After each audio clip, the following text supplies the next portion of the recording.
As a kid, I was obsessed with a series of sci-fi novels written by Chinese writer Ai Hong. Although fantastical, his story often consists of painfully honest commentary on the real world. In one of them, he prophesies the destruction of a great city in the east. There's no need to destroy any building, nor is it necessary to kill its people. The city could look exactly the same on the surface, but once the quality of a great city is gone, it ceases to exist. Death. 3 decades after these words are written, they are more relevant in the city I grew up in than ever. Sadly, Ai Hong passed away just last year. But if I had the chance to ask him one question, just one, how do you deal with the realization that your children will inherit a world that is worse than the one you find yourself in? How do you deal with the death of greatness?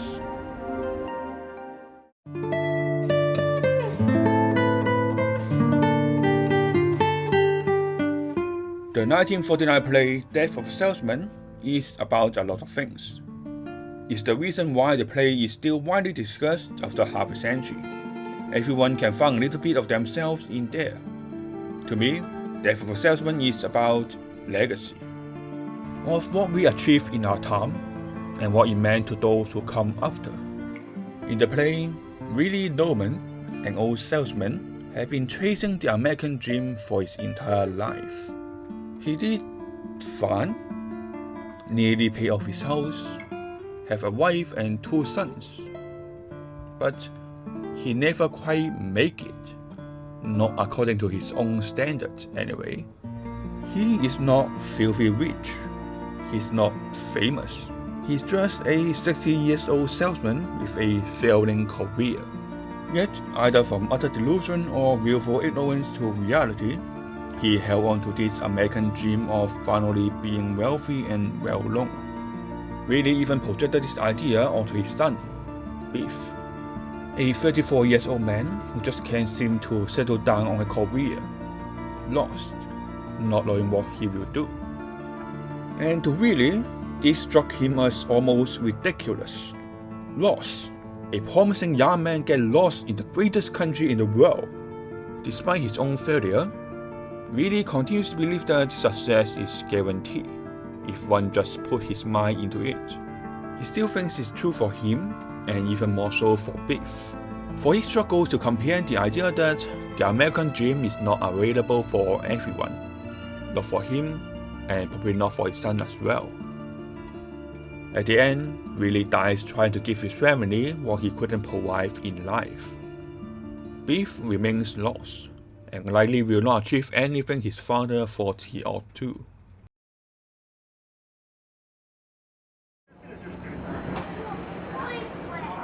We all have that one uncle who just can't seem to stop talking about how tough life was when they were little. Oh, you kids have it so much better nowadays. Back in the days, the 6 of us had to share a single room. And the rest of us just have to laugh with them. The fact that your uncle talk like this is indication that, at least in their mind, the present is more preferable than the past. That things are getting better. But that's not always the case.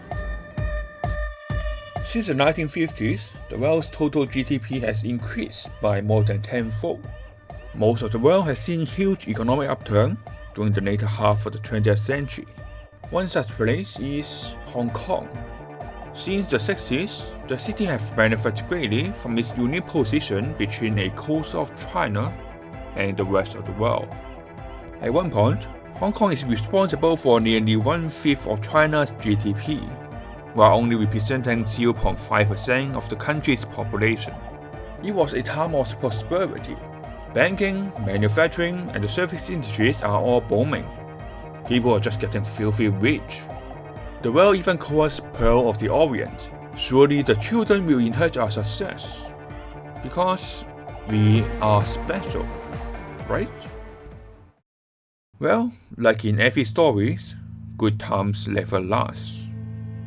By the 90s, manufacturing died when everyone moved to the mainland for cheap labor. Economic reform in China and the changing political climate following Hong Kong's hangover also means we are no longer the one and only hub between the East and the West. Over time, the unique identity of the city fades away, and we failed miserably in our effort to reinvent ourselves. Now, we are just yet another city in China. Like really, many in the city still hold on to the dream of old, of owning a big house, of being filthy rich, like our predecessors, yet overlooking the fact that a normal flat now costs nearly 20 times more than what an average person makes in a year. Meaning, even if you have no expenses whatsoever, it will still take you 2 decades just to pay off a flat 500 square feet in size.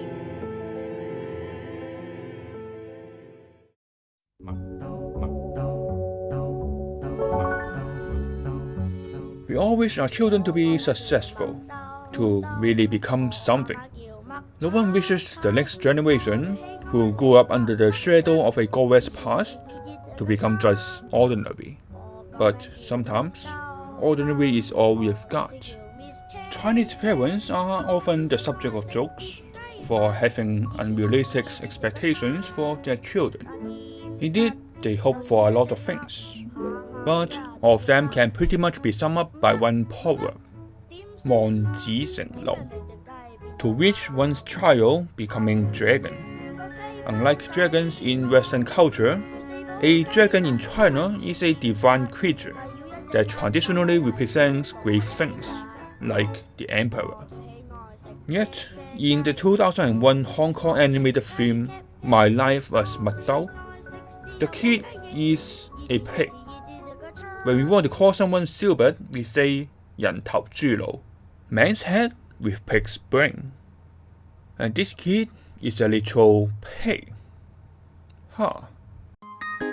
The film follows Mad Dao, that is the name of our little piglet, and his childhood around the 2000s, right at the time where Hong Kong was starting to lose its edge. All things bright and beautiful, all creatures great and small.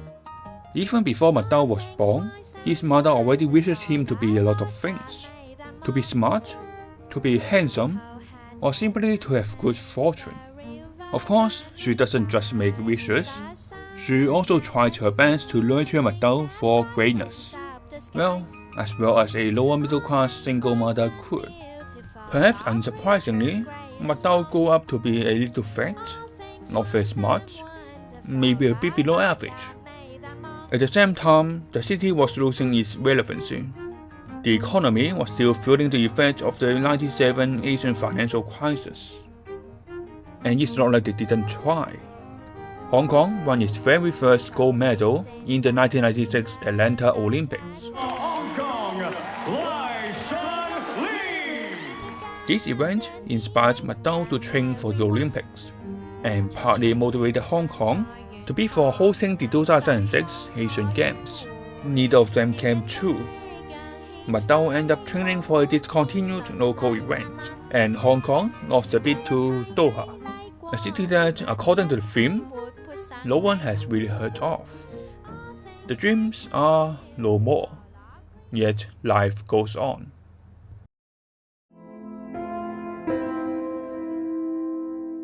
There are ups and downs on the way. Mad Dao became your everyday white-collar worker. Hong Kong finally get to host the equestrian competition during the 2008 Beijing Olympics, but it was too little, too late. At the end, Mad Dao never became rich or famous. Now an adult, he's still a bit fat, still not very smart. Thinking back, he said, "This is a story about trying, failing, try again, and still failing. Sometimes, if you don't test something, you just don't. If you can't do it, you really can't." The passing of greatness is an intergenerational trauma. As predecessors and as successors, we all wish we have done just a little bit better. To provide a better world for our children, to live up to the legacy of the past. But things don't always work out, no matter how hard you try, how desperately you want it to work. Over the years, I've seen multiple responses against the death of the city. The first is just to leave, leaving the dying city behind, because there's nothing left for them here anymore. At the beginning of this video, I mentioned The Prophecy by Hong Kong writer Ai Hong. It was a clear reference to the then still ongoing negotiation between the UK and China regarding the future of the city. Ai Hong, who is never shy about his political stand, was clearly not confident about the result. He wrote, "As the city dies, who will stay if they have the means to leave?" And indeed, at every junction over the past 25 years, we saw a new wave of migrants, leaving the city behind for what they see as a better future. For those who choose to, or simply have no choice but to stay, some resort to denial. Like really, many who grew up during the golden age of the city still cling on to the dream that one can make it simply by trying hard enough, despite the fact that social mobility has plummeted. Those who tell you there's still plenty of opportunities are usually the ones who stand to gain the most in the current system, namely politicians and corporate spokespersons.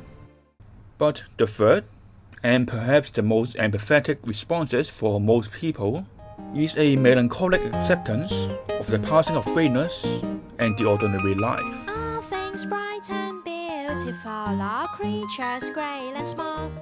We all have dreams, expectations for what the future of our children would look like. Although sometimes unreasonable, they are never malicious. We dream out of love. Dreams are never meant to be curses. Even if a dream remains a dream, that's okay. Despite only doing fine in life, despite his mother never took him to Maldives, despite turkey never tastes quite as good as the first bite, McDowell is content. With a gentle breeze in his face and the sea between his toes, reminiscing about his mother, he said, "If Mom sees me now, I think she would be proud." 如果媽媽見到我呢個大腳瓜，我諗佢會好開心。